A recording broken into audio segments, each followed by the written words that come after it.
It begins like any ordinary morning in America. People wake up, scroll through their phones, check their bank balances, and prepare for another day. But this time, something feels off. News anchors speak in strained tones, the financial channels flash red, and a single phrase dominates every headline: the US dollar has been replaced. Overnight, the federal government has announced that the dollar, the green paper that powered a century of global dominance, is dead. From now on, every unit of currency in the United States will be backed by and eventually replaced with gold. The nation stands still.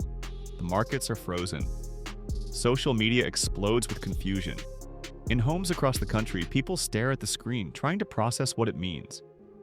Their savings, their debts, their mortgages, their paychecks, everything tied to the dollar is now being redefined by the shimmering metal once locked away in Fort Knox. The announcement is brief but earth-shattering. To restore trust, end inflation, and secure America's financial future, the United States is returning to gold as its only form of money. Panic begins almost instantly. ATMs run dry within hours. Digital payment apps crash as users rush to withdraw or convert their balances. Banks shut down temporarily, claiming they need to recalculate asset valuations. But behind closed doors, bankers know this is far worse than a system upgrade.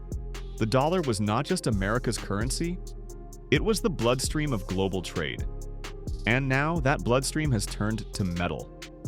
The Federal Reserve issues a statement that same afternoon confirming what many feared. All outstanding dollars within cash, savings, and reserves will be exchanged for gold according to a conversion rate set by the government. Every bank, every company, every individual must adapt.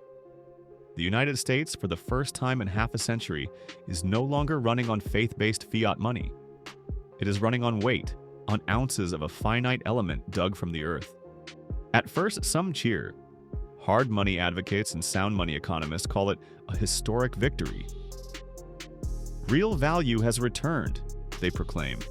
They argue that gold cannot be printed, cannot be inflated away, cannot be manipulated by political whims. It is tangible, incorruptible, eternal. But as the days pass, that initial euphoria gives way to an unsettling realization. A gold-based economy, while stable in theory, is brutally inflexible in practice. The first victims are debtors. Across America, from corporate giants to ordinary households, loans that were once manageable in dollars are now suffocating under the new gold standard. Because gold is scarce and its supply grows slowly, every ounce becomes exponentially more valuable. Mortgages that once seemed affordable now require payments worth small fortunes in metal. Student loans become inescapable traps. Credit card debt, which powered the consumer economy for decades, collapses under the weight of scarcity. There is no printing more money to pay it off. The gold supply is finite, and so is liquidity. The federal government faces its own nightmare. The U.S. national debt, denominated in dollars, is now effectively measured in gold. With nearly $35 trillion outstanding, the conversion rate sets the stage for catastrophe. Even if the government fixes the gold price at, say, $10,000 per ounce, the total value of gold reserves in America is nowhere near sufficient to cover its liabilities. Overnight, the illusion of solvency disappears. Investors lose faith in treasury bonds. Foreign creditors demand repayment in physical gold, not digital promises. The United States Treasury, once the most trusted institution on earth, suddenly finds itself unable to meet its obligations. The stock market collapses next. The major indices plummet as companies face liquidity freezes. No one knows how to value businesses when the currency itself has changed. Firms that thrived on easy credit, tech giants, real estate developers, auto manufacturers, find themselves paralyzed. The cost of borrowing skyrockets. Startups that relied on venture capital dry up overnight. Wall Street becomes a ghost town of halted trades and desperate phone calls. The dream of perpetual growth that the fiat system allowed is replaced by an unforgiving metallic ceiling. For ordinary Americans, life transforms in ways both surreal and devastating. Cash, once taken for granted, becomes a relic. Banks begin distributing digital certificates tied to gold holdings, but these are slow, cumbersome, and limited. Everyday transactions, groceries, rent, gasoline, suddenly involve complex conversions. The value of goods fluctuates wildly depending on the day's gold exchange rate. A gallon of milk that cost $4 last week might now cost a tiny fraction of an ounce, but the calculation changes constantly. Economic life slows to a crawl as people struggle to adapt. Inflation, the constant companion of modern economies, disappears, but not in the way most people hoped. Instead of prices rising, wages fall. Employers slash salaries to adjust for deflation. The cost of borrowing is so high that few can afford new homes or cars. Credit becomes extinct. The idea of buying now and paying later, a defining feature of American life, vanishes. The economy, once dynamic and fluid, becomes rigid and suffocatingly stable. As months pass, unemployment rises sharply. With credit frozen, businesses cannot expand or even sustain operations. Banks, unable to lend freely, tighten their reserves. The Federal Reserve, stripped of its most powerful tool, the ability to print money, becomes almost irrelevant. Monetary policy, once a delicate dance of interest rates and liquidity management, has no place in a gold-based world. Every dollar must be backed by metal, and that means every expansion of credit requires a matching deposit of gold. Growth, once taken for granted, becomes a zero-sum game.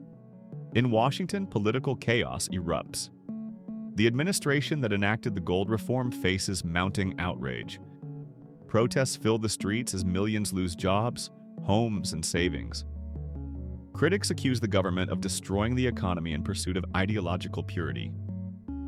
Others, however, defend the move, insisting that this pain is temporary, that only through hardship can America cleanse itself of decades of reckless spending and debt addiction.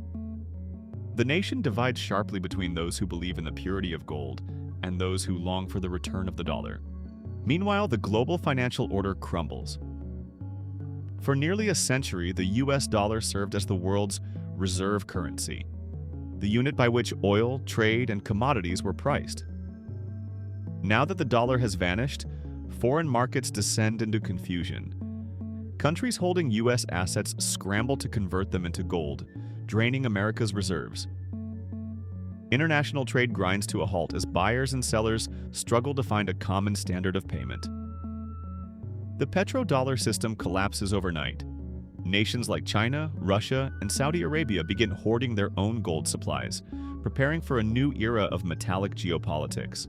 The shift also transforms America's role in the world. No longer able to issue debt in its own currency, the United States loses one of its greatest powers: the ability to fund its ambitions through money creation. Military spending contracts. Foreign aid dries up. Infrastructure projects stall. The age of limitless fiscal stimulus, from bailouts to quantitative easing, is gone. The government must now live within its means, and its means are measured in ounces, not promises. As deflation deepens, strange new behaviors emerge across society. People begin hoarding gold jewelry, coins, and even electronics that contain trace amounts of the metal. Pawn shops boom as citizens scavenge for hidden value. Smuggling networks arise, moving gold illegally across borders. A black market for counterfeit bullion thrives. Trust, once maintained by paper guarantees, erodes into suspicion and desperation. Every transaction becomes a test of authenticity. Yet amid the chaos, something remarkable happens. Over time, as the shock subsides, a kind of austere stability begins to take hold. Prices, though low, stop falling. The purchasing power of gold strengthens confidence among those who still have wealth. Savers, once punished by inflation, are rewarded. Long-term investments regain meaning. The economy, while smaller, becomes more disciplined. Wasteful spending disappears. Corporations that survive do so because they are efficient, not over-leveraged. America becomes leaner, slower, but in some ways more grounded. Still, this stability comes at a cost. Economic inequality explodes. Those who owned gold before the transition become unimaginably rich. Those who did not, the vast majority, find themselves permanently locked out of wealth. The middle class, built on credit and home ownership, collapses. Social tensions rise as people realize that opportunity itself has hardened into a metallic hierarchy.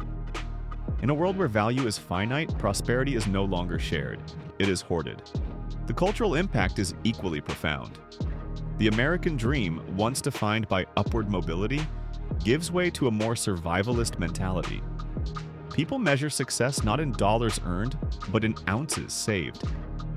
The language of wealth changes. Political campaigns revolve around promises of gold redistribution or reserve transparency. Schools teach the importance of real assets. Society becomes obsessed with security, with the protection of tangible value. The nation feels older, colder, less optimistic, but also more serious. In the tech world, innovation slows dramatically. Venture capital, the lifeblood of Silicon Valley, dries up without speculative currency. Companies can no longer raise billions on ideas. They must prove profitability from day one. Many startups vanish. Those that endure focus on tangible utility, manufacturing, energy, agriculture, rather than digital convenience. The dream of limitless technological growth fades, replaced by a new industrial pragmatism. Over time, America learns to operate under the constraints of its new golden reality. The government establishes a national bullion authority to regulate supply, track reserves, and enforce authenticity. Every transaction above a certain value must be recorded and backed by audited gold certificates. Counterfeiting becomes a federal crime on par with treason. Slowly, the chaos of the early years gives way to a functioning, if austere, system. By the 10th year, inflation is non-existent. The value of gold is stable, and the economy, though smaller than before, is balanced. Savings mean something again. Government debt has shrunk dramatically, not by repayment, but by default and restructuring. America has become fiscally disciplined, not by choice, but by necessity. The once omnipotent Federal Reserve now serves as a mere custodian of reserves, its policy tools reduced to accounting. Yet the scars remain. The transition wiped out entire industries, erased trillions in paper wealth, and reshaped the social fabric.